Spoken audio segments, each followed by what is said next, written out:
Bem-vindos ao nosso podcast Raízes do Crescer. Nós estamos aqui iniciando hoje um projeto que é um podcast multidisciplinar com um time de profissionais que vamos falar sobre a infância, sobre as crianças e o seu desenvolver até a vida adulta. A gente está aqui para a gente falar sobre um tema muito importante, que é o tema da volta às aulas, mas antes disso, a gente vai se apresentar. Eu sou Cristiane Breda, sou pediatra, tenho atuação em desenvolvimento infantil e sou pós-graduada em psiquiatria da infância e da adolescência. Vou passar agora para a Thaís para que ela possa se apresentar para a gente. Eu sou a Thaís Peleias, eu sou psicóloga, especialista em neuropsicologia, mais especificamente nas avaliações infantis. Bom, eu sou Simone Fornaciari, eu sou educadora, sou psicopedagoga e personal organizer e eu atuo há 6 anos com organização e planejamento e rotina de estudo. Meu nome é Andréa Sesquim, eu sou nutricionista materno-infantil, atendo gestantes, bebês, crianças e adolescentes aqui no bairro do Tatuapé e oriento os pais a melhorar a alimentação dos seus filhos. Bom, como eu já falei aqui, hoje é o nosso primeiro encontro e o nosso tema é volta às aulas. A gente vai falar sobre vários assuntos, né? Desde a concepção, passando pela primeira infância, pela adolescência, mas hoje o nosso foco é volta às aulas. E aí eu vou aproveitar hoje para perguntar para Simone, né? Simone, o que é essencial para um estudante criar ou manter em sua rotina no início do ano letivo? Eu acho que a primeira coisa é não postergar. Porque se a gente começa o ano letivo, a gente está começando do zero. E ao começar do zero, a gente tem a oportunidade de seguir o passo a passo, de não deixar aqueles velhos hábitos de anos anteriores acontecerem. Então, pensar que um pouquinho por dia se torna muito mais suave do que acumular para uma semana, ou como muitos têm o hábito de acumular para o final do mês. As crianças muitas vezes entram naquele ritmo de que ao longo da semana eu faço lição de casa e uma semana antes da prova eu me preparo para essa prova ou para essa semana de provas, mergulhando aí em resumos, em listas de exercícios que muitas vezes acabam sendo improdutivas porque são cansativas.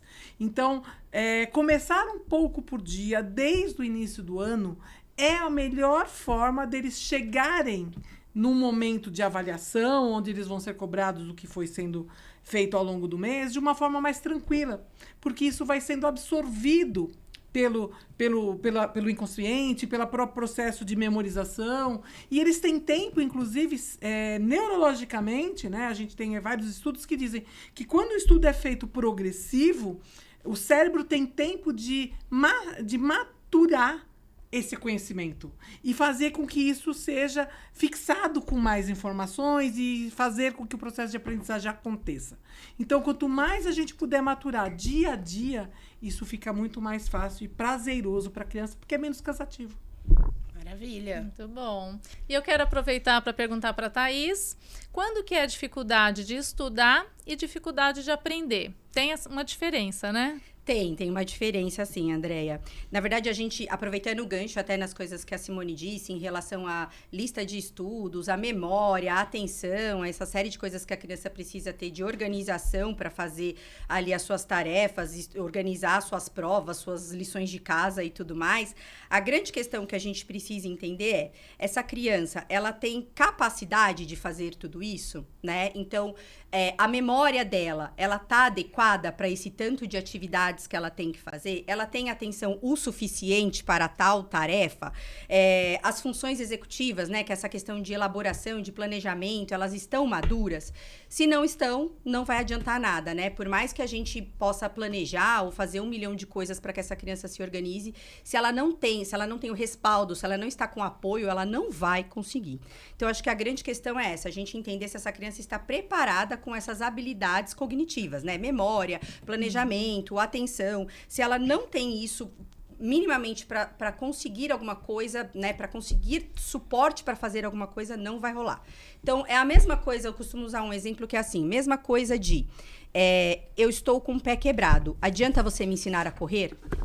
Não adianta você me ensinar a correr se eu estou com o pé quebrado, né? Se eu ainda tenho uma muleta, ainda vá lá, pode ser que eu consiga caminhar, mas correr não vou conseguir, né? Tenho minhas questões. A avaliação neuropsicológica, ela entra justamente aí, respondendo essa sua pergunta, né? Até que ponto essa criança tem dificuldade ou até que ponto ela está dificuldade de aprender ou dificuldade para estudar, né? Então, assim, se ela tem dificuldade para estudar, consequentemente, ela não vai conseguir aprender nada, né? Então, a gente vem respondendo, essa diferença é pedagógica ou a gente precisa, essa criança tem um funcionamento cognitivo que precisa de um suporte a mais. Então, uma criança vai estudar diferente da outra. Sim, exatamente. Cada uma vai ser de acordo com as suas necessidades. Exatamente. A gente precisa adaptar o espaço, o meio, para que elas... a gente fala de equiparar, né, as dificuldades ali, as oportunidades, para que todos tenham as mesmas. E aí eu acho que entra aquela questão também das questões das habilidades. Exatamente. Né? Então tem muito a ver com a habilidade de cada um também. Exatamente. Bacana. Agora, Cris, queria te perguntar, né? O que os pais precisam saber, de fato, né? Onde eles têm que se preparar quando ele vai escolher essa escola, quando ele vai mandar o filho para a escola? Quer dizer, tem um pré. Com certeza. Né? O que o pai tem que se preocupar nesse momento? Eu acho que é muito importante a gente entender que a gente se preocupa muito, né, quando fala assim em vou mandar o meu filho para a escola. Então, vou mandar meu filho para a escola, tá tudo pronto? Então, a lista de material está ok? Não é só isso, né? Eu acho que é importante a gente entender que tipo de escola eu vou colocar o meu filho. Porque tem que ser uma escola que faça sentido com aquilo que a minha família acredita. Então, não adianta às vezes a gente coloca, né, a criança naquilo que é a modinha, do que tá todo mundo falando, mas aquela escola faz sentido com a minha rotina, com o meu modo de pensar. Com os valores da família. Com os valores, perfeitamente, né? Porque assim, não faz sentido eu colocar uma criança que eu não quero dar independência numa escola, por exemplo, montessoriana. Porque é uma criança que vai aprender a ser independente. Sim. E se eu não quero dar essa independência para minha criança, eu tenho que repensar, né? Isso é a primeira coisa para escolher em que escola colocar, né? Aí, agora há pouco eu falei sobre o material escolar, né? É importante, sim, a gente pensar no material escolar, por quê? Pensando, por exemplo, em algumas dificuldades que as crianças podem ter, até de sensibilidade. Então, assim, eu vou ser orientada a comprar um lápis triangular, um lápis hexagonal, um lápis com relevo, as cores, a usar mais tons pastéis, mais tons mais fortes. Isso também é muito relevante. E aí a gente está pensando em questões exclusivamente escolares. Mas antes de eu mandar meu filho para a escola, eu preciso entender como é que está a saúde dessa criança, né? Porque senão eu mando essa criança para a escola e eu não sei como é que estão os exames, como é que tá a visão dessa criança. Então, às vezes, né, eu tenho uma criança que não tá nutrida adequadamente, que não tá enxergando, e aí é uma coisa que é um foco de desatenção, né? É uma criança que não escuta direito, uma criança que tem algumas questões ao chegar à escola, então, que pode estar passando por essas dificuldades também. Outra coisa que é muito relevante a gente saber também são as questões, né, de preparo físico para atividades como educação física ou outras atividades. E a questão vacinal é uma questão muito importante para eu saber, para mandar para uma escola, porque aí eu estou preocupada com a saúde da minha criança e com a saúde da minha comunidade, porque às vezes eu posso proteger outras crianças vacinando a minha. Então, assim, checar se está tudo bem, quais são as doenças que estão em prevalência, conversar com o seu pediatra para entender. Então, assim, estamos em surto de tal doença, a minha criança está vacinada para isso, ela indo para a escola, nesse momento, ela corre um risco maior, um risco menor. Eu tenho um bebê pequeno, essa minha criança mais velha tem um risco para... Então, essas coisas, além do só escolar, é importante para a gente saber para mandar uma criança para a escola. O material escolar, ele é um detalhe, né? É a ponta do iceberg. Exato, porque na verdade não é a matrícula, não, é claro que eu sempre falo isso também, né, da importância da gente escolher a escola de acordo com os valores que a gente acredita e que tipo de ensino eu quero que meu filho tenha, Exatamente. se ela é mais construtivista, se ela é conteudista, se ela é montessoriana e assim por diante. Mas a gente também não pode esquecer dessa questão de saúde. Porque eu vejo muito nesse processo, dei aula há 30 anos, né? E quantas vezes a gente pegava uma criança, eu cheguei a ter aluno, por exemplo, que tinha DPAC de 75% numa audição. E aí, óbvio que isso interfere diretamente. E a criança descobrir isso no 8º ano, né? Com 12, 13, 14 anos, quanto se perdeu desse processo de aprendizagem? Com certeza. Então, eu acho que é isso que você está trazendo de uma forma muito importante mesmo, que é buscar uma avaliação integral da criança antes. Porque quando a gente fala da educação física, o máximo que eles pedem é aquele atestadinho básico. Exatamente. E tem muito mais coisa por trás, né? Exatamente. E no começo do ano, eu vou te dizer, chove de mensagem dos pacientes que a gente já acompanha. Doutora, faz atestado de educação física para minha criança. Óbvio, as crianças que a gente já acompanha, a gente tem como fazer isso. Mas antes de eu fazer um atestado de educação física, eu preciso saber, tá tudo bem? Essa criança tá anêmica? Essa criança tá com os nutrientes em dia? Porque às vezes eu vou estar exigindo um esforço dessa criança que ela não é capaz de fazer. Essa criança, assim, então, às vezes fala, ela não presta atenção. Essa criança está enxergando a lousa? Essa criança está ouvindo o que o professor está falando? Então, é muito importante que, óbvio, regularmente, mas que as crianças façam uma avaliação no início do ano para que cheguem bem à escola. Perfeito. É verdade, né? Essa questão relacionada à saúde, ela é super importante em todos os aspectos, né? Até coisas que podem parecer banais, como, por exemplo, o piolho. Tem criança que tem piolho e ela não consegue se concentrar porque ela não para de coçar a cabeça. Exato, Ninguém olha esses detalhes, né? Mas eu acho que falando em questão de saúde, a gente precisa abordar temas bem importantes que são relacionados à alimentação, né, Andréia? Então, eu queria saber de você. Que nutrientes são essenciais para a gente ter um bom rendimento escolar, para essa criança poder aprender e se desenvolver melhor na escola? Então, vários nutrientes, né? Vou comentar alguns aqui. Então, começando aqui pelos carboidratos, né? Que eles são fonte de energia para o cérebro. Então, as crianças precisam ingerir carboidrato, mas vamos escolher os de melhor qualidade. Então, seriam ali carboidratos vindo de farinhas integrais, de um arroz integral, uma batata doce, aveia. Então, com uma qualidade melhor. As proteínas são super importantes porque elas são base ali para a formação de neurotransmissores. Então, a criança precisa estar ingerindo ali carne, ovos, leite, feijões no seu dia a dia. O ferro, né, super importante, como a Cris mesmo comentou, se a criança estiver com uma falta de ferro, ela vai ficar sonolenta, não vai conseguir prestar atenção na aula, então o seu rendimento vai cair. Por isso é importante fazer os exames no início do ano, para ver se a criança está ali com anemia, ou se a sua ferritina ali já está com estoque super baixo, que a gente precisa repor, muitas vezes com alimentação, às vezes a gente não consegue, e às vezes precisa entrar com um suplemento. Nós temos aí o ômega 3, que é super importante para o desenvolvimento cerebral. Então, nós temos o ômega 3 na sardinha, no salmão, na chia, na linhaça. Só que, assim, na alimentação é difícil a gente atingir a necessidade de ômega 3. Então, esse é um que acaba vindo muito pelo suplemento mesmo. Criança pode ser suplementada com comprimidos de ômega 3? Desde bebê. As gestantes, o bebê já recebe dentro da barriga da mãe, porque Sim. durante a gestação, toda a gente recomenda para a mãe tomar ômega 3 e durante a amamentação também. Porque os 2 primeiros anos de vida é onde ocorre o maior crescimento cerebral. E é onde eles mais vão absorver ali o DHA que tem ali dentro do ômega 3. Até o tipo de suplemento, né, o tipo de ômega 3 tem diferença de um para o outro. Alguns, a gente tem dentro do ômega 3 o EPA e o DHA. O DHA é o que está mais envolvido aí com a parte cognitiva. Então, até é importante saber qual suplemento oferecer para o seu filho. Então, ser recomendado aí para um profissional que entenda realmente que vai poder orientar. E temos aí minerais como zinco, magnésio, que são super importantes para melhorar a memória.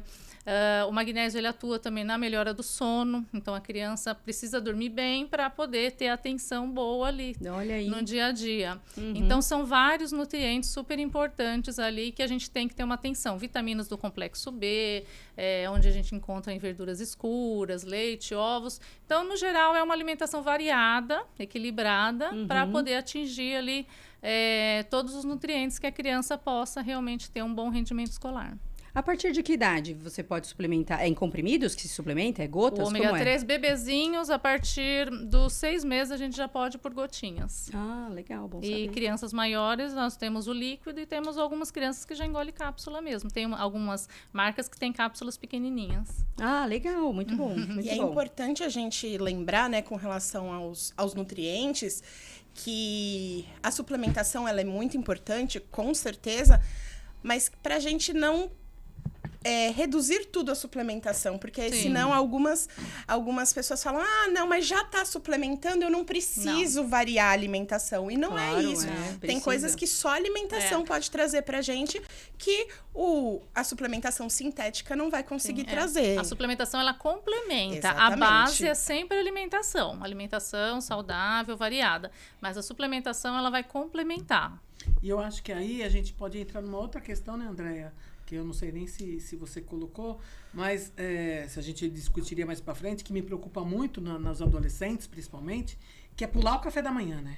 A maioria. muitos A maioria pulam. não toma café da manhã. E aí E já chega com esse O déficit que atrapalha, alimentar aí. assim, muitos pulam, mas o problema é o que ele vai comer no lanche. Então, muitas crianças, os adolescentes vão sem comer, só que na hora do intervalo, eles vão lá na cantina comprar coxinha, croissant de chocolate, croissant de presunto, pizza. às vezes refrigerante, Nuggets. pizza, hamburgão.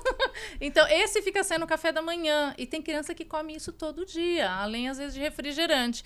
Então, tá sendo o café da manhã desses adolescentes. E que vai atrapalhar muito no rendimento escolar deles ali, com certeza. com Fora certeza. os problemas de Absorção saúde. de nutrientes, né? Muito rebaixado ali, né? Sim. Com certeza. Não, Sim. com certeza. E também pensar, né, nas questões da rotina familiar nisso, né? Porque os adolescentes, hoje em dia, também muito focados, às vezes, com o corpo e com isso. Então não vou comer isso, não vou comer aquilo. Então, assim, tudo é importante pra gente crescer, Sim. né?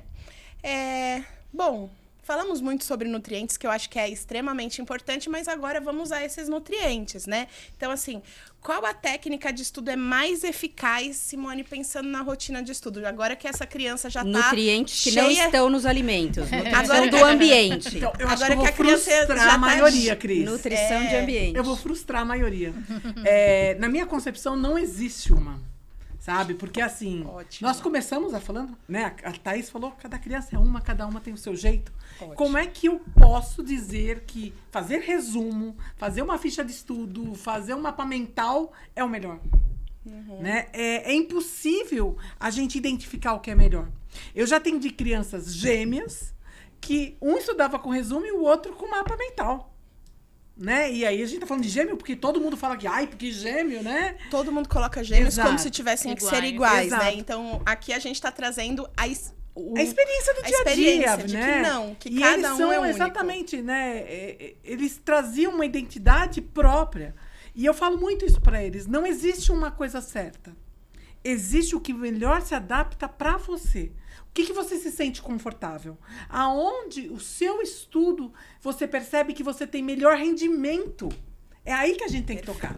Agora, tem um ponto que para mim é comum, independente de que ele vai fazer. Porque existe a ideia do estudar rotineiramente, aonde ele vai fazer ficha de estudo, resumo, o que for. Mas existe um ponto que eu acho que é clássico para qualquer estudo. E aí independe de que matéria, que é a prática do exercício. Porque agora há pouco a gente estava falando, né, de aprender, de estudar. E a melhor forma da gente aprender é praticando. Não existe outro. Eu sempre, quando trabalho com as crianças, eu pego crianças que tocam, crianças que jogam. E eu trago sempre exemplos para eles nesse sentido. Experimentando, né, Simone? Igual. Não só né? experimentar, Thaís, mas mais que experimentar, treinar. Ótimo. Porque assim, eu falo para eles, vou pegar 2 exemplos. Um jogador de futebol. Ele só vai aprender a bater um pênalti quando ele treinar exaustivamente o pênalti. É verdade. Porque ele vai bater com o pé de um jeito, com o pé do outro, com a ponta do pé, com o pé inteiro. E aí ele vai vendo aonde está a maior habilidade dele e ele vai fazendo com que ele vire um as no jogo. Na hora de bater um pênalti, um escanteio, o que for.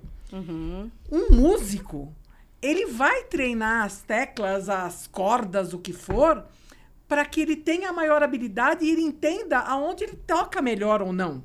Mas isso ele vai ver como? Treinando. Se é de esquerda, se é de direita, se é, né? E tocando isso exaustivamente. Sim. E ele vai treinando com habilidades diferentes.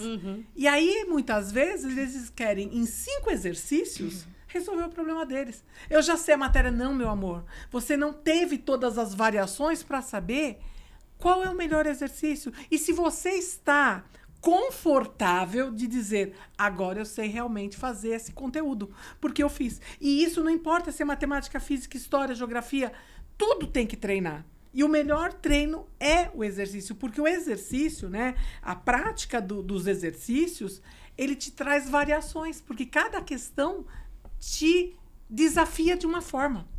Então, são esses desafios, problemas, que vão acontecer. E é isso que faz a gente aprender. Eu falo que o aprender está muito ligado à prática. Quando eu pratico o que eu vi, aí sim eu vou dizer que eu aprendi. Né? Porque se eu souber o conteúdo, mas eu não souber aplicar, eu não aprendi. Então, quanto mais eu treinar, volta a história do pênalti. Eu sei que eu tenho que chutar, acertar a trave, não sei o quê. Mas se eu nunca bati, como é que eu posso dizer que eu aprendi a bater um pênalti? Né? E a mesma coisa. Então, não existe uma técnica, não existe. Existem algumas atividades que são essenciais e, para mim, o exercício é onde você tem a maior prática. Você pode fazer outras coisas, mas tem que culminar no exercício. Perfeito. Muito bom. Muito bom. E eu queria aproveitar agora falar com a Cris. Como que é a mudança, né, de turno, de escola, de amiguinhos, como que isso vai interferir ali no processo de aprendizagem das crianças? Isso é muito importante a gente entender, né?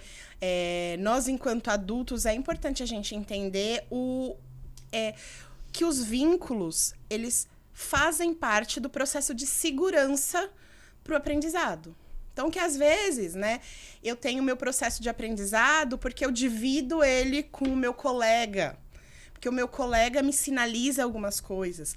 Eu tenho o meu processo de aprendizagem porque o meu professor me sinaliza algumas coisas. E aí, às vezes, eu mudo, por exemplo, de turno de escola.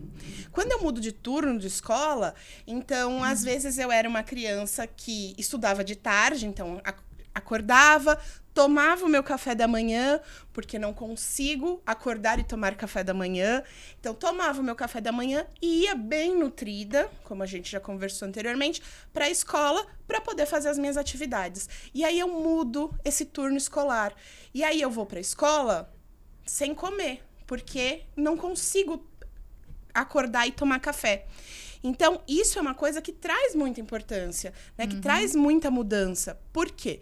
Porque se eu não consigo ingerir aquilo que vai me dar nutrientes, força para conseguir estudar, isso pode me mudar meu foco, pode aumentar minha sonolência, pode mexer com várias coisas. O humor é uma das primeiras, né? Com certeza, né? Bom dia, por quê? Exatamente. Somente os adolescentes, né? Com certeza. Então, assim, os meus horários de descansar. Então, eu era uma criança que estudava de tarde. Então, chegava mais tarde, brincava, fazia alguma outra atividade, dormia mais tarde e acordava mais tarde. E aí, agora, preciso acordar mais cedo. Que acordar cedo não é fácil para a grande maioria. Para mim também não é. Então, pra assim... mim também não. Eu Tenho 38 anos, para mim ainda é muito difícil acordar assim. Então, assim, às vezes é muito difícil essa mudança, né? Pensando em turno. Mas aí a gente também pensa, por exemplo, da questão de uma criança que estava sob a guarda da mãe, agora passa sob a guarda do pai. Então, o que mudou naquela estrutura familiar? Será que ela ainda tem a figura dela de apoio, né? Será que ela ainda tem o ambiente dela para estudo, né? Uma criança que vem de guarda compartilhada, um dia fica na casa Eu ia do perguntar pai. isso. Isso é muito Acontece importante, muito. porque a gente sabe que são muitas as questões, né, que acontecem com crianças filhas de pais separados, mas o que a gente tem que entender é que sempre o foco é a gente proporcionar o melhor para a criança, que a gente precisa conversar por esta criança e que mesmo que seja uma guarda compartilhada, essa criança precisa ter uma rotina que seja igual na casa da mãe e na casa do pai, independente de outras coisas, né? Então precisa ter um ambiente semelhante de estudo, uma luz adequada, um lugar adequado, porque às vezes ela na casa da mãe, ela tem um espaço, na casa do pai ela tem um outro tipo de espaço, na casa da mãe ela tem um quartinho dela, na casa do pai ela estuda no meio da sala, enquanto outras pessoas estão vendo TV, ou vice-versa, passando, né? Ou vice-versa, claro. Então isso é muito importante a gente pensar, né? Então é muito importante que a gente pare para pensar como que a mudança de rotina vai afetar o meu filho. E existe alguma coisa que eu possa fazer? Então, meu filho vai mudar de escola. Existe alguma coisa que eu possa fazer? Quais são as coisas que eu posso fazer para isso? Para que ele tenha um aproveitamento melhor. Ele vai mudar de turno. O que eu posso fazer? O que eu posso antecipar? Né? Porque eu acho que a gente precisa pensar que a questão escolar, na grande maioria das vezes, ela é antecipação, né? Então, se ela é antecipação, o que eu posso fazer para evitar que eu chegue num problema, né? Então, eu consigo, antes dessa criança mudar de turno, eu consigo organizar essa rotina de sono e alimentação. Antes dessa criança mudar de casa de cuidador, eu consigo deixar essa casa muito semelhante à casa anterior para que ele tenha um espaço seguro e que ele se sinta acolhido para estudar. Quando ele está em guarda compartilhada, eu consigo fazer um espaço, óbvio que nunca é 100% igual, mas eu consigo fazer alguma coisa muito próxima para que a rotina não se modifique. Né? Rotina é muito importante. Para uma criança né? demais. Rotina é o que vai ditar aí o quanto a gente vai conseguir se organizar na vida. Eu vejo muito no consultório, não sei se vocês também devem acompanhar, as crianças que estão em guardas compartilhadas com horário para dormir. Na casa do pai dorme um horário, na casa da mãe dorme outro horário, e aí vai dar uma diferença grande ali no dia a dia na escola, da aprendizagem, né? Mas eu acho que, assim, tem um monte de coisa, né? Não só isso. Porque isso tudo acaba refletindo no emocional e acaba refletindo no desempenho escolar. Não adianta. Também. Sem dúvida. Porque a cabeça entra num conflito. E aí tem um outro ponto que é muito importante, né? As famílias têm que ter o cuidado também, nessas mudanças todas, de não fazerem por eles.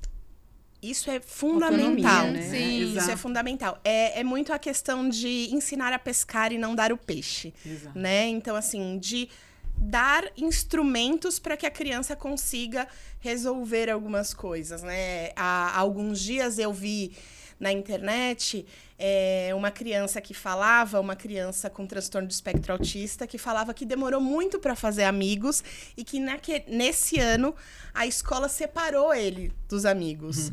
E que ele precisava muito dos amigos dele, porque ele tinha muita dificuldade de fazer amigos, e esses amigos ajudavam ele a se regular dentro de sala de aula para conseguir focar no processo de aprendizagem. E aí a mãe trouxe para ele como que ele podia chegar ao professor, chegar ao diretor para falar isso. E ela falou, você pode ficar tranquilo que... Ele falou assim, porque eu preciso então falar que eu tenho autismo.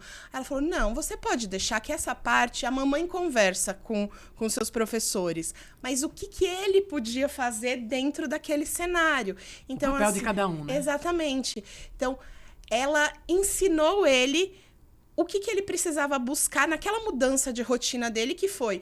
A escola tá lá, os amigos estão lá, mas que eles foram separados. Então, como ele podia se organizar nesse processo? Ela ensinou ele a buscar a solução do problema dele. Porque uma coisa que movimenta muito hoje, né? Eu vejo que as crianças estão num processo muito amplo de questões emocionais. Isso tem mexido muito com as crianças. Eu acho que cada vez mais isso vocês têm visto nos consultórios, né? Eu vejo algumas coisas quando eu atendo. E aí, Thaís, eu queria perguntar, né? Você, como neuropsicóloga, que você está muito ligada nisso, quando é que a gente consegue identificar que o comportamento é emocional e quando ele é neurológico? Porque é muito tênue, muitas vezes, essa linha, né? Acho que é difícil de conseguir detectar para quem não é especialista, né? Assim, de você olhar e falar, não sei. E o que a gente mais tem, desculpa te cortar, mas o que a gente mais tem hoje é a gente diagnosticando, né? Erroneamente, né? Eu vi um vídeo na internet, eu acho que eu sou, Exato. né? Vai no exatamente. Chegam no consultório, mais adultos, né? Crianças nem tanto, mas algumas mães às vezes chegam com essas demandas de eu vi um vídeo, eu acho que eu tenho certeza, enfim, uma série de questões ali que eu até falo que tomar decisões e procurar um especialista é uma questão difícil para muitas pessoas, né? Então, eu ainda costumo dizer assim, se você quer resolver, você me procura. Se você não quer resolver, você vai varrer para debaixo do tapete, vai tentar colocar uma nuvem, vai assistir um vídeo e vai sair dizendo que o seu filho tem alguma coisa, né? Então, eu acho que, começando a responder essa pergunta da Simone, existe uma grande confusão hoje entre o que é comportamento, o que é emoção e o que é transtorno, né? E aí a gente precisa enfatizar que nem toda atenção é TDAH. Nem toda irritabilidade é birra e nem toda dificuldade social é timidez. A gente precisa buscar um especialista quando a gente entende que aquilo passou um pouco do ponto, tá um pouco a mais do que eu acho que deveria ser. Então, quando você olha, e às vezes as pessoas falam assim, não é que eu estou comparando, não, compare sim, compare. Você tem outro filho, compare, achou que passou do ponto, achou que tá muito diferente, ou você vê outras crianças da mesma faixa etária, acha que realmente passou um pouco, ou tá de menos, ou enfim, alguma coisa que seja uma pulga atrás da orelha, sabe? Uma coisa assim que você fala, não sei, será que isso é normal? Então, se você tem esse questionamento, se você tem essa visão de que provoca dúvida, busque um especialista para poder te responder isso.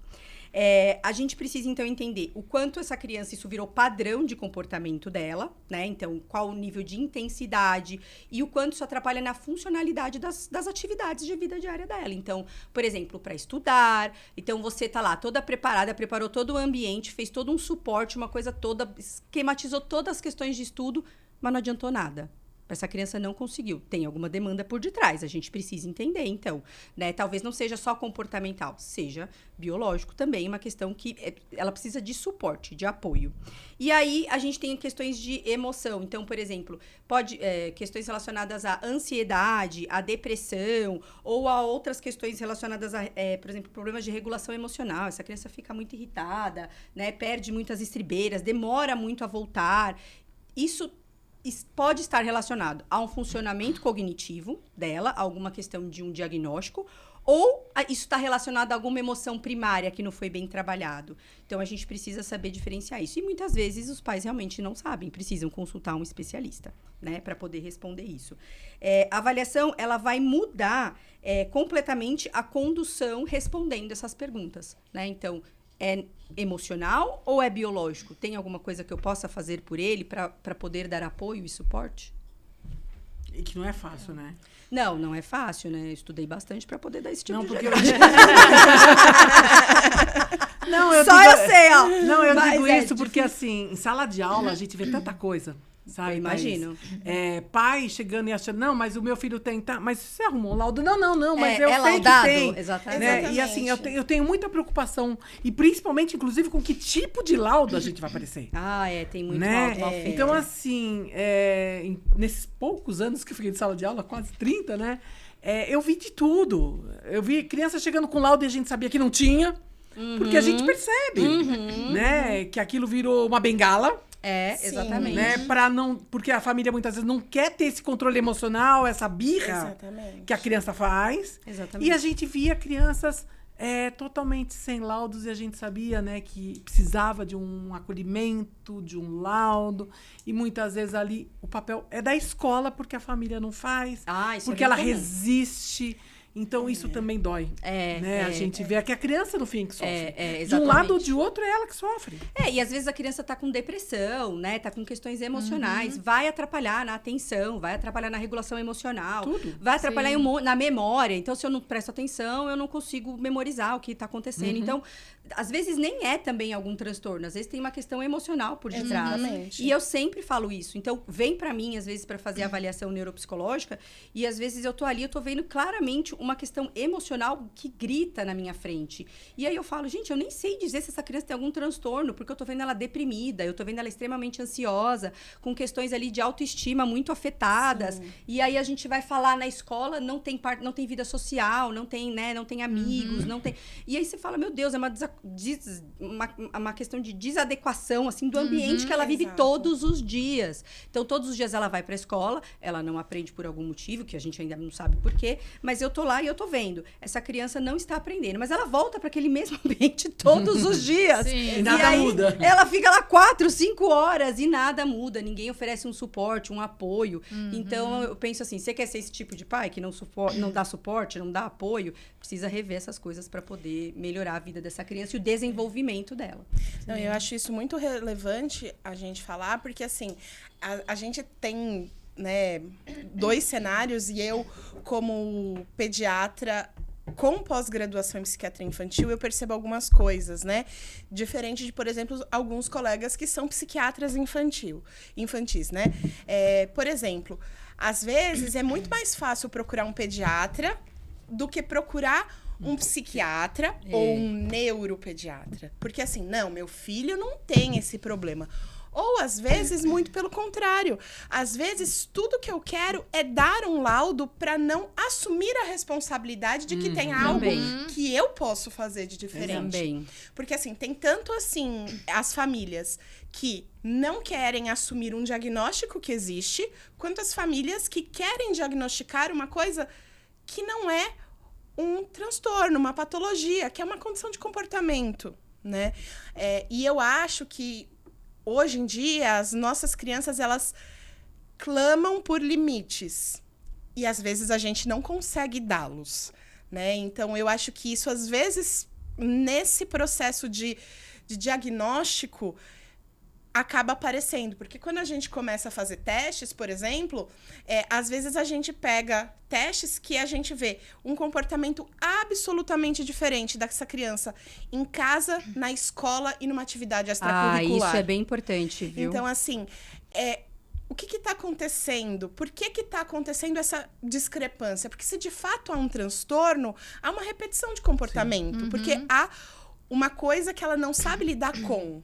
Mas quando há uma discrepância de comportamento dentre os lugares frequentados, é porque, assim, eu modulo aquilo que eu apresento para o mundo. Então, assim, quando eu preciso de limite e eu não recebo, eu ajo de um jeito. Então, assim, eu acho que isso é muito importante a gente estar muito atento, né? Então, assim, estar atento aos diagnósticos que não são diagnósticos, né? Que os diagnósticos dos especialistas do Instagram e os diagnósticos que deixam de ser dados porque eu não vou rotular. Né? Essa coisa do rotular é delicada mesmo. E tem um ponto importante também a ser falado, que assim, você que é pai, mãe, acha que você vai se apoiar num diagnóstico e que vai tudo bem, não vai precisar fazer mais nada, está muito enganado. Vai ter trabalho à beça para fazer, tá? Você tem um monte de trabalho para fazer. Essa criança vai precisar de intervenções, de apoio, de suporte, sim, mas cada um fazendo a sua parte. Então, como terapeuta de crianças, às vezes eu falo, às vezes os pais vêm com umas demandas, eu falo assim, gente, eu vejo essa criança uma vez por semana, 50 minutos, né, em média, assim. Quem tá com ela todo dia é você. Sim, exatamente. Né? Sim. A escola vai fazer as adaptações, vai fazer sua parte, vai dar suporte ali, na maioria dos casos, isso melhorou muito, ainda bem. Mas, assim, a gente precisa entender que os pais que querem um diagnóstico para se apoiar, assim, sinto decepcioná-los. Se deram mal. Vão ter trabalho, e vão ter muito trabalho, né? Crianças com diagnóstico, com laudo, tem muito trabalho também a ser feito, né? Na verdade, assim, teve um filho, e vai ter trabalho. Por uns 20 anos, pelo menos, prepare-se para abdicar de suas vontades, muitas vezes, do que você fazia antes, da sua rotina, da sua alimentação. Então, assim, eu não como brócolis. Então, você vai na Andréia e você tenta entender o que você pode substituir ali na sua alimentação. Tem alimentos na sua mesa? Tem, né, ali está exposto a Coca-Cola, né? Coitada da Coca-Cola, o refrigerante. Ele é colocado de forma livre na sua rotina, na sua alimentação? Como isso está sendo oferecido para uma criança? Às vezes eu encontro gente com problema, a criança com problema de peso, por exemplo, sobrepeso. E aí os pais falam assim, porque não sei o quê. E na minha casa eu falo assim, olha, se preocupe o seguinte... Não sou nutricionista, mas eu falo assim, se preocupe o seguinte, o exemplo, ele dita tudo. Na sua casa, o que vocês comem? É isso. Exatamente. A rotina familiar é super importante. Eu vejo muitas, quando atendem bebês, né? Eu atendo os bebês. Às vezes até os 2 aninhos os pais fazem aquela alimentação maravilhosa, linda, bonitinha. Mas aí o que vocês jantam? Fast food. Eu falo, por enquanto tá dando pra enganar, mas vai chegar um momento que ele vai começar a seguir vocês. Eles vão imitar o que vocês estão fazendo. Então, se vocês não estão comendo ali comida saudável, ele também vai seguir por esse caminho. Então, precisa ser pai e mãe, precisa ter muita responsabilidade, né? Em todos os sentidos. Com certeza. Em todas as áreas. E não é só em casa que tem que comer direitinho, né? Então, assim, os nossos lanchinhos também precisam ser bem ponderados com relação a isso, né? Porque assim, não, eu deixo para fazer quando dorme. Não, vamos todo mundo mudar as nossas lancheiras, inclusive de trabalho, né? E como é que a gente faz, então, Andréia? Uma lancheira nutritiva, uma lancheira saudável. Como é que a gente faz isso? Gostosa, sim, com certeza. E o nutritivo saudável pode ser gostoso, viu? Com certeza. Então, essa é uma das maiores dificuldades dos pais quando vão no consultório, o que colocar na lancheira. Porque não tem tempo, ou não sabe o que colocar, ou vai no mais prático, no pacotinho pronto e manda. Então, assim, primeiro, o sucesso, assim, a chave do sucesso é a organização. Então, os pais têm que se organizar para ter aquela lancheira ali que seja saudável, senão vai acabar caindo ali numa coisa que não deveria enviar. Então, assim, ideal seria a gente colocar dentro de uma lancheira um alimento à base de proteína, um que tenha carboidratos e um alimento ali regulador, que a gente chama que tenha vitaminas, minerais. Mas é simples, assim. Vamos pensar num sanduíche ali de patê de frango, patê de atum. Já vai ter o pão ali, que é o carboidrato, vai ter o frango, que é a proteína, e aí você envia junto com aquele sanduíche, por exemplo, uma maçã, que é a fruta que vai ter ali as vitaminas, os minerais. Então, nem sempre dá para colocar todos esses grupos, mas eu falo assim, procura variar, não mandar todos os dias a mesma coisa. Às vezes a mãe faz lá uma torta de frango e vai a semana inteira mandando a torta de frango para a criança. É lógico que no segundo, terceiro dia ela não vai querer mais. Não quero mais levar isso. Então, eu oriento muitos pais, eu dou muita receita no consultório, eu falo congela. Congelar é uma coisa ótima. É a chave do sucesso. Faz tortas integrais e congela já os quadradinhos. Fazer bolinhos integrais também já deixa congelado. Panquequinhas que dá para você fazer, às vezes, um dia antes, já deixa também pronto. Então, tem uma infinidade de coisas gostosas também, né? Hoje nós temos alguns snacks mais saudáveis, temos chips de legumes, chips de inhame, batata doce, frutas liofilizadas também, que às vezes a criança tem muita dificuldade de comer fruta, então é uma opção também crocante. Então, dá para variar, dá para colocar. Só que precisa se organizar. Então, precisa se organizar com a compra, antes de comprar os alimentos ali adequados, o preparo e a praticidade. Congela ou tem algumas coisinhas ali pronta para você não correr o risco de vai comprar na cantina ou vai com a bolacha recheada, vai com o salgadinho, achocolatado. Então, tem formas de enviar lanches mais saudáveis e gostosos. Porque a maioria das receitas que eu dou lá para as crianças, eu falo para as crianças, vai cozinhar junto com a mamãe e com o papai. E eles adoram, viu? Depois eles falam, fiz essa receita com a mãe, com o papai, gostei, e aí a gente vai variando. Então, uma alimentação variada também na lancheira, ela é super importante. E o que é bem interessante, eu acho também de pontuar, Andréia, não sei se você concorda comigo, mas é respeitar também as preferências da criança, né? Sim. Às vezes a criança gosta de coisas mais secas, mais crocantes, Sim. né? Menos encharcadas ou não, ao contrário. Sim. Gosta de coisas mais fofinhas, enfim, não Sim, sei, né? no consultório, durante a consulta, a gente vai vendo já as preferências ali. E ali Uhum. dentro, quando eu monto o cardápio, quando a criança já conversa, né, já tá ali maiorzinha, eu monto o cardápio junto com a criança. Eu falo, então Ótimo. vamos junto montar seu cardápio aqui. Muito bom. Pode ser isso na lancheira? Isso, eu vou dando as opções. Uhum. A criança mesmo me ajuda ali a montar ali. O que você vai tomar de café da manhã? Vamos tentar isso num dia, no dia seguinte, outro? Então, a criança participa desse processo. Uhum. Porque tem que realmente ser algo que seja agradável ou que ele aprenda a comer. Eu Sim. falo que assim, quando a criança fala, eu não gosto por exemplo, de brócoli. Uhum. Eu falo, você ainda não aprendeu a comer.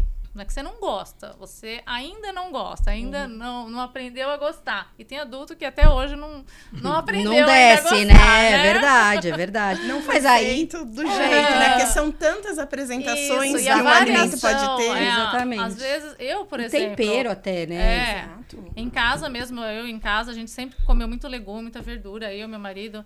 Mas minhas filhas odiavam a abobrinha.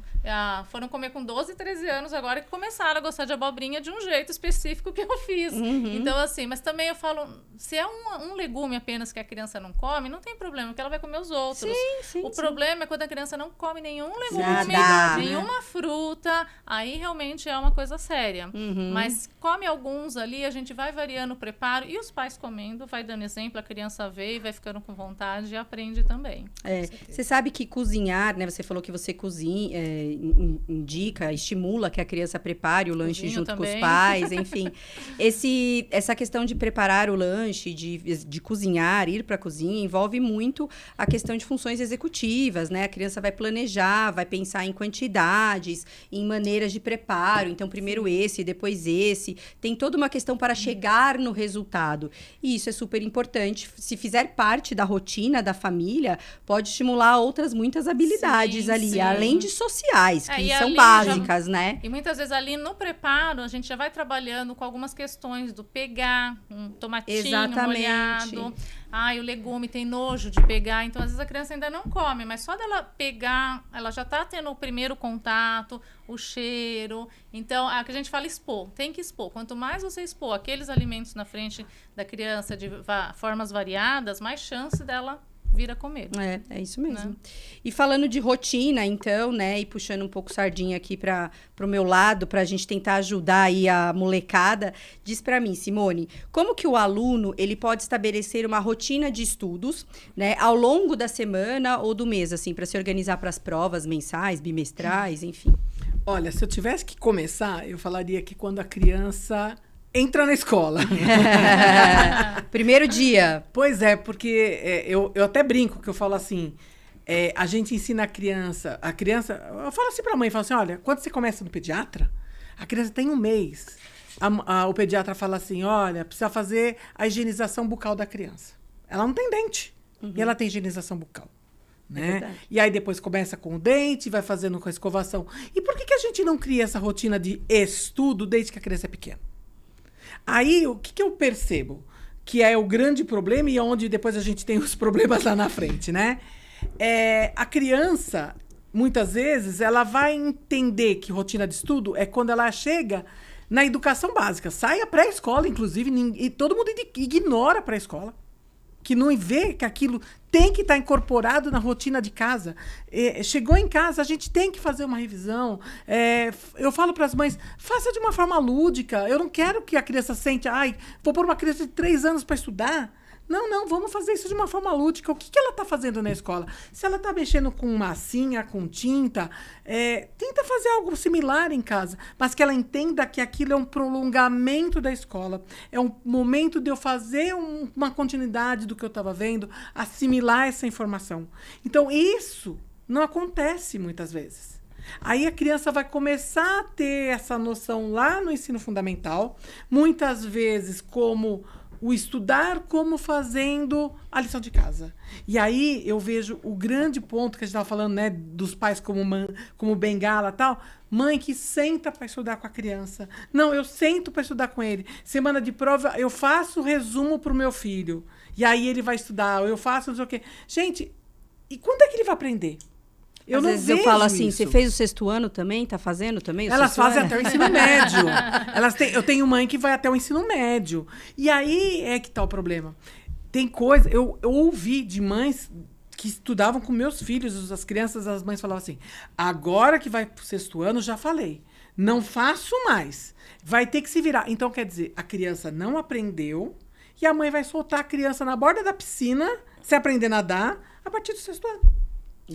Né? Então, assim, a rotina ela tem que estar na vida da criança desde que ela é pequena. E isso, né, a gente vai adequando a cada idade. Então, aos poucos, com 15, 20 minutos, uma criança de 3 anos, ela não vai ficar 2 horas, mas ela tem que ter os 15, 20 minutos dela. Né? Vai fazendo uma atividade mais lúdica, vai fazendo com que isso seja incorporado como parte. Porque se a gente fizer isso quando eles forem maiores, a gente entra num outro problema também. Agora você tem que estudar. Então, agora eu tenho que estudar e eu vou separar 1 hora do seu dia, que ele não tinha, que ele fazia para quê? Para ele dormir, para ele ver televisão, para ele jogar videogame, para ele brincar, para ele fazer o que ele queria. Então, você está tirando 1 hora de lazer para ele estudar. Isso é o quê? Punição? Porque ele tirou 1 hora de lazer. Porque ele não sabia que aquilo fazia parte. Então, a gente tem que, sim, fazer isso pouco a pouco, dia a dia, ano a ano. E se a gente vai construindo isso com a criança, fica muito mais fácil lá na frente. Com certeza. Né? E outra coisa que me preocupa muito, alguns pais que enchem as crianças de atividade. Então, a criança tem inglês, natação, balé, dança, futebol, luta. Eu tive uma mãe que me procurou outro dia, a criança tinha atividade, ela saía da escola, ela ia lendo no carro até chegar em casa, almoçava e ela tinha uma série de atividades. E ela tinha, com 9 anos, 1 hora para brincar por dia. O resto do dia dela é inteirinho blocado com atividade. Isso não é saudável também. E somos crianças por apenas 10 anos das nossas vidas. Então, assim, crianças precisam ser crianças. Então, eu acho isso. A rotina ela tem que ser incorporada aos poucos, de acordo com a idade. E aí, sim, meia hora numa idade, depois vai aumentando. O tempo vai ser de acordo com as demandas que eles têm. Sim. Uma criança de 6 anos, que está lá no 1º ano, tem uma demanda totalmente diferente de um aluno que está indo para o 1º ano do ensino médio. Com certeza. Então, o tempo de estudo é diferente do outro. E vale a gente pontuar aqui, né? Quantas vezes e em quantas situações diferentes a gente falou sobre rotina. Então, assim, a gente falou sobre rotina de estudo, rotina de alimentação, rotina de higiene, de várias coisas. Então, assim, a gente acha que rotina não faz parte das crianças, né? Da vida das crianças. Mas faz parte, né? De todo mundo, de né? todo mundo. Desde cedo. Desde né? bebê. Então, Desde bebê, né? ela não tem a rotina do mamar, a rotina do sono. banhar. Mas você sabe que eu atendo bebês também e muitas vezes o bebê não tem uma rotina ainda. E a mãe vive ali estressada que a criança não dorme direito, não tem horário para dormir. Eu falo, então vamos criar a rotina. Eu monto lá o planejamentozinho, o horário. Lógico que não vai ser totalmente certinho, mas mais para nortear. E faz uma diferença tão grande quando essa criança tem uma rotina, Demais. ela vai dormir, vai descansar melhor. É muito bom. Agora eu queria perguntar para você, Cris. Diga. Se realmente é uma criança que já foi investigado, né, aliás, que ela está tendo, foi observado que ela está tendo mau rendimento escolar realmente ali por muito tempo, aí realmente o que é preciso investigar? Isso é muito importante a gente falar, né? Então, uma criança com mau rendimento escolar. Eu preciso falar sobre saúde escolar, que foi o que a gente já falou aqui um pouquinho, né? Eu acho que trazer como curiosidade para vocês, eu não sei se todos sabem, mas a pediatria, dentro da sua estrutura, tem um departamento que chama Departamento de Saúde Escolar. Então, existem pediatras focados em trabalhar com saúde escolar. Por quê? Porque, às vezes, a minha criança chega na escola e não consegue aprender, tá sonolenta. E aí a gente descobre que os exames estão alterados e que não tem ferro suficiente, ou então que essa criança não dormiu direito. A criança chega e não consegue prestar atenção, fica nauseada e passa mal. E assim, como é que essa criança foi para a escola, né? Porque às vezes, se eu tenho uma criança que vai para a escola de ônibus e ela tem uma cinetose, o que é cinetose? É quando eu pego um transporte e a movimentação faz com que eu me sinta como se eu estivesse dentro de um navio. E aí essa criança chega na escola depois de 1 hora de ônibus, nesse movimento, passando mal. Como é que ela vai aprender? Como é que a gente aprende passando mal, né? Então, assim, é importante eu saber disso. Outra coisa que a gente já falou, e aí a gente volta a falar, se essa criança enxerga, se essa criança ouve. Então, isso tudo antes da gente problematizar e se assim eu posso dizer, patologizar, que é colocar como doença, né? Colocar como transtorno as coisas. Porque, às vezes, a minha criança não presta atenção, não é porque ela tem déficit de atenção. Porque tudo, a gente também já falou sobre isso, né? Tudo a gente coloca como se fosse um rótulo. Mas não, por que ela não presta atenção? Então, tem outros motivos, né? Então, assim, às vezes ela não consegue copiar, porque ela tem uma outra coisa que é a sensibilidade, um transtorno de sensibilidade. Então, não necessariamente um transtorno de aprendizagem, mas um transtorno de sensibilidade. E aí, por isso eu falei lá atrás também dos lápis que vão ser hexagonais, triangulares, redondos. Adaptores de lápis, exatamente. Né? Então, a gente precisa observar tudo isso. Canetas, porque às vezes, né, eu escrevo com uma caneta mais grossa, uma caneta mais fina. Eu não consigo pegar uma caneta fininha, então a minha caneta tem que ser mais grossa. Então, isso é muito importante a gente ver antes de eu falar sobre transtorno de neurodesenvolvimento, transtorno de aprendizagem. A gente precisa, sim, falar sobre transtorno de aprendizagem, porque eu acho que é extremamente relevante e que bom que hoje em dia a gente já consegue falar isso de uma maneira geral, com mais tranquilidade. Mas a gente precisa entender que antes de eu falar de transtorno de aprendizagem, eu preciso descartar causas biológicas para que isso esteja acontecendo. Então, assim, eu preciso descartar que eu não aprendo porque eu passo mal no caminho da escola e aí eu chego na escola extremamente nauseado. Eu não vou aprender. É que isso também, Cris, tem muito a ver com análise clínica, né? E tem muita gente que clinicamente é muito ruim de fazer análise clínica, né? Tem clínicos que não sabem fazer análise clínica e isso é muito triste.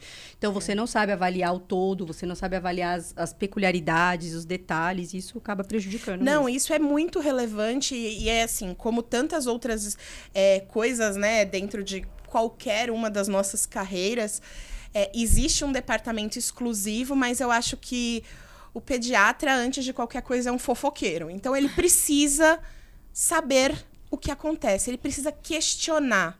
Vou mudar. É detetive, não é fofoqueiro. Ah, desculpa. Detetive, né? Detetive. Detetive. É verdade. Coletor de informação. Porque a gente da saúde, a gente trabalha com anamnese. Então, Sim. assim, é isso. Sim. Mas eu acho que é isso, né? A gente estar aberto para... E aí a gente esbarra em várias questões, desde saber fazer, querer fazer e ter tempo para fazer, né? Porque às vezes, se eu for pensar numa consulta de 12 minutos, eu também não consigo fazer isso. Não. Mas é isso, né? É ter atenção, é perguntar. E não simplesmente, você não tá indo bem na escola, meu amor? Então tá bom, vou te encaminhar lá pra tia Thaís pra ela fazer um teste com você pra ver se tá tudo bem. Eu não perguntei como é que tá essa criança. Como é que eu vou encaminhar pra Thaís se eu não sei se da minha parte eu zerei tudo? Quando encaminha. Agora, só queria fazer uma observação aqui.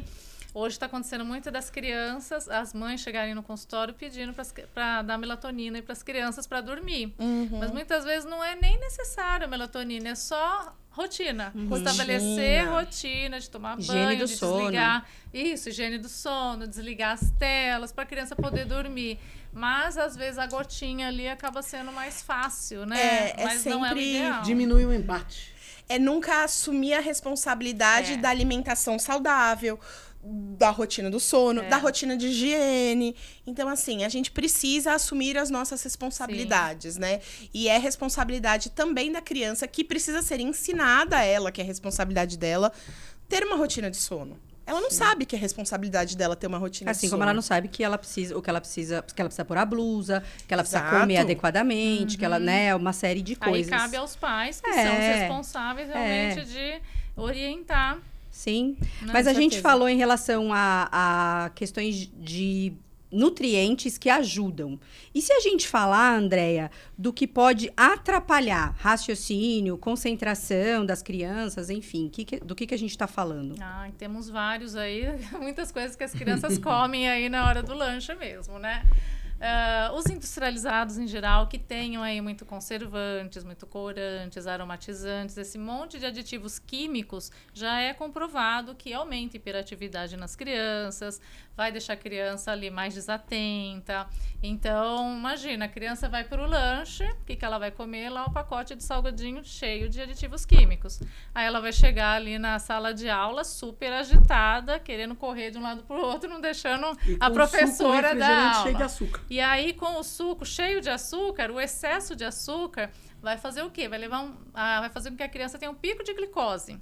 Vai deixar ela super agitada. Só que aí depois essa glicose cai rapidamente também. E a criança vai ficar sonolenta. Então ela chega do lanche, ela vai estar super agitada.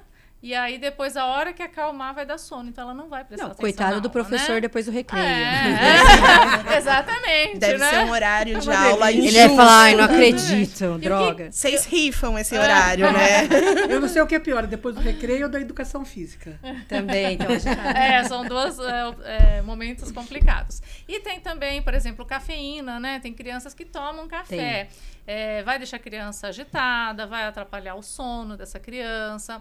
E a cafeína já é, assim, a Sociedade Brasileira de Pediatria recomenda, né? Antes dos 12 anos, criança não deve tomar cafeína, nada. A pessoa só pensa no café. Mas qual é o refrigerante que a gente tem no mercado aí, que é cheio de cafeína, que as crianças... Tem criança que toma todo dia esse refrigerante no almoço e no jantar. Eu Sim, vejo que não isso pode no falar, consultório. né? Então, Todo assim, mundo não sabe. é só café. Energéticos. Hoje tem criança, adolescente, entrou na moda de levar bebida energética para a escola. Então, veja, às vezes o pai indo para a academia, quer levar, mas aquele não é um alimento para criança, não é aquele momento. Então, a cafeína também é super importante, aí vai atrapalhar, deixar a criança mais desatenta. retirar, né? E o excesso de gorduras, né? Vamos lá comer os lanches, às vezes, da cantina cheios de gordura, vai deixar aquela criança fritura, aquilo vai deixar uma digestão mais lenta, a criança vai ficar com sono, não vai prestar atenção na aula. Então, assim, tem os alimentos que ajudam, mas tem esses que atrapalham também. Por isso que o planejamento de uma boa lancheira escolar é importante, de um café da manhã, um almoço, é super importante. E aí você imagina, né? A criança toma os seus energéticos, chega lá no pico total, e aí a escola começa a falar, essa criança está agitada, essa criança está agitada, essa criança está agitada, manda pro neuropsicólogo achando que a criança tem alguma coisa. Exatamente. Né? E o que é, né? na verdade? É a Exato. má alimentação, é o que está sendo sono, ministrado falta de forma sono. incorreta. Sim, Né? exatamente. Então a gente vê que isso vira um ciclo vicioso. Né? Sim, sim. E aí, Thaís, a questão assim, por que um diagnóstico correto muda tudo, né? Quando a gente pensa nesse diagnóstico? Porque o que a gente estava falando até agora, diagnósticos errados, ou pessoas que acabam tendo diagnósticos muito tardios, né? Que esse diagnóstico todo acaba mudando, né? Nesse dia a dia da criança, do adolescente. Porque a gente vem, desculpa, até a gente tem visto que tanta gente foi mal diagnosticado, que não tinha nada, ou que tinha, que agora com 40 anos está se descobrindo que não tinha o que falaram, ou que tem o que nunca pensaram que tinha, né? Sim, sim. Eu acho que um grande ponto para a gente iniciar essa discussão, e eu vou falar até olhando para a câmera, diagnóstico, ele não é rótulo, ele é direção. Mas a gente precisa falar também que o diagnóstico precisa ser correto. Né? Precisa ser bem feito, precisa ser bem executado. Então, até enquanto a Cris estava falando aqui de como é que eu vou mandar se eu não sei, eu fiquei pensando, nossa, pode mandar porque eu pergunto tudo, pode mandar porque eu pergunto tudo, pode mandar porque eu viro de ponta cabeça essa família, né? Então, assim, quando a gente, às vezes a gente ouve assim, eu não quero dar um rótulo pro meu filho, eu não quero... Tá bom, mas aí ele tem rótulo de preguiçoso, ele tem rótulo de burro, de desinteressado. Aí começam a trabalhar crenças nessa criança, ele vai internalizando que ele é burro, que ele é preguiçoso, que ele não sabe de nada. Aí a gente tem problemas de autoestima e ele vai crescendo assim. Então, tá bom pra você? Qual que é melhor, né? Então, o diagnóstico, ele vai direcionar essa família, né? Ele vai estabilizar essa expectativa desses pais em relação a essa criança, ao que ele pode oferecer, a quem ele é de verdade, né? Porque eu acho que tem muito isso também. Que filho que você espera e que filho que você tem, né? Que eu acho que essa é uma grande questão aí também para não é só sexo, menino ou menina, que gera expectativa.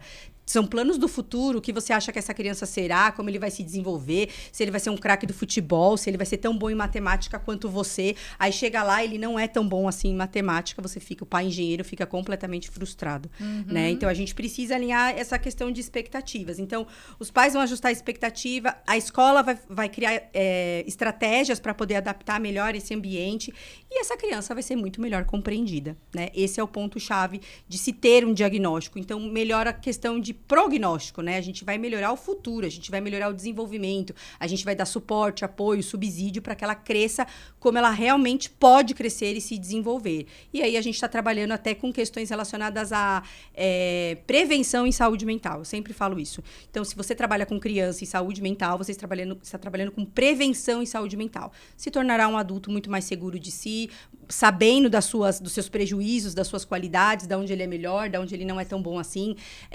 Não que seja para evitar, mas que saiba criar estratégias para aqueles momentos que são necessários, que todo mundo vai passar na vida. Então, acho que de uma forma geral é isso, assim. O diagnóstico correto e bem feito, ele não vai limitar ninguém a nada. Ele vai ajudar, ele vai dar apoio para se desenvolver melhor. Você sabe que, só fazendo um paralelo, né? Trazendo um pitaco, eu tenho um filho diagnosticado com TDAH, né? Eu brinco que eu fui a primeira a laudar, porque eu já tive tantos TDAHs na sala de aula, que quando eu olhava esse menino que nunca andou no meu apartamento, ele só corria, né? Que ele não conseguia ficar sentado para ver um desenho e coisas mais, eu falava, não é normal. E na escola, essa agitação, eu falava, não, é normal, fica calmo. Até que no primeiro ano a professora falou, né? Falou assim, você quer tirar cisma? Então vamos fazer uma avaliação, a gente te indica uma neuropsicóloga, eu vou fazer todos os testes, aquela coisa toda. E óbvio que deu. Mas até ia chegar num outro ponto, né? Eu lutei muito com a escola para poder fazer uma adaptação. A escola resistia, na época não se tinha o que tem hoje, né? Sim. E aí, quando conseguiram fazer, e ele teve 1 ano só de prova adaptada, essa coisa toda, e aí ele foi para o ensino médio. No ensino médio, o combinado com a escola foi fazer o que os vestibulares faziam. Nós somos muito progressivos com ele, né? Ele já era mais maduro, porque eu sei que tem isso também, da maturidade de fazer com que ele saiba lidar com as coisas, né? E aí a gente falava assim, o que o vestibular vai oferecer para ele enquanto possibilidades? É tempo extra? Então, vamos trabalhar com o tempo extra. Não adianta ele ter uma prova totalmente adaptada ou coisas assim, se isso depois não vai ajudar na Vai frente. conseguir, né? Seguir nessa... E quando chega na universidade, nem isso você tem mais. Nem tempo extra. Mas hoje na universidade, hoje ele vai fazer 20 anos na semana que vem, ele sabe lidar com o tempo. Ele aprendeu a lidar com isso. Mas tudo foram fases. Desde o diagnóstico até chegar à independência que ele tem hoje. De trabalhar, de saber que ele tem prazo para entregar, que às vezes ele se perder, ele pode correr atrás, depois ele vai ter prejuízo no trabalho, que ele não pode se perder numa prova porque ele tem horário e na faculdade ninguém vai te dar tempo extra para fazer prova, ainda mais à noite, que ele estuda à noite. Você sabe que às vezes tem uma questão assim, a criança é pequena, ela não quer fazer a lição de casa. Aí a mãe fica assim, mas ele não quer fazer a lição de casa. Eu falo, então manda ele sem a lição de casa para fazer. Manda ele sem a lição de casa feita na escola. Aí a mãe fala, mas eu falo, e aí ele vai assumir os riscos que ele comprou de não ter feito a lição de casa. Claro, compatível à idade dele. Então, sei lá, ele vai perder um tempinho do recreio, um pouquinho da educação física, alguma coisa ele perde ali porque ele não fez a lição de casa em casa. Então, na escola, vai aguentar as consequências dos atos ali. Isso já começa na infância, né?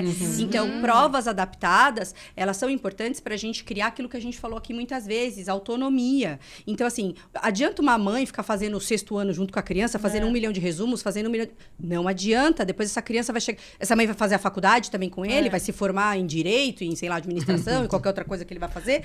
Não vai. Então, ele precisa adquirir autonomia, né? Para que a gente possa... Essa criança possa criar essa autonomia em casa para que ela consiga fazer, ela consiga se desenvolver sozinha.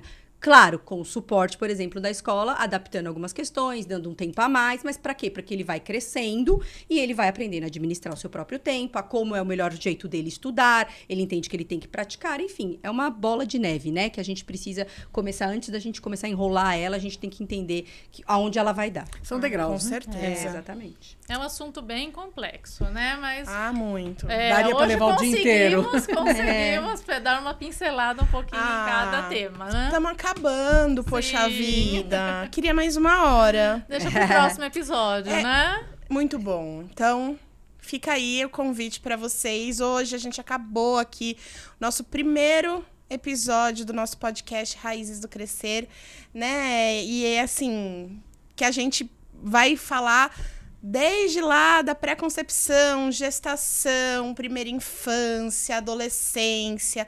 A gente vai ter muito assunto aqui pra gente conversar. Hoje foi voltar às aulas, a gente espera que vocês tenham aproveitado bastante. Eu adorei particularmente, agradeço todo mundo por essa parceria, por essa Troca. Exato, essa troca que a gente tá tendo, né? Acho que tantos profissionais com foco, com olhar para o mesmo momento de vida. Eu acho que a gente enquanto profissional, e vocês, pais, vocês crianças, adolescentes que também estão assistindo a gente, acho que a gente só tem a ganhar com isso. Então, hoje a gente acabou por aqui. Mas peraí. Antes disso, se inscreve no nosso canal, ativa aí o sininho para quando a gente tiver alguma coisa nova você já ficar sabendo, né? E nos siga nas redes sociais. Além do YouTube, a gente tem outras redes sociais, a gente vai deixar aqui na descrição. E a gente se encontra por aí e até a próxima. E se você gostou do nosso conteúdo, por favor, compartilha com cuidadores, pais, professores, para nossa informação chegar cada vez mais longe. Muito bom. E esperamos vocês no próximo episódio. Tchau, tchau. Tchau!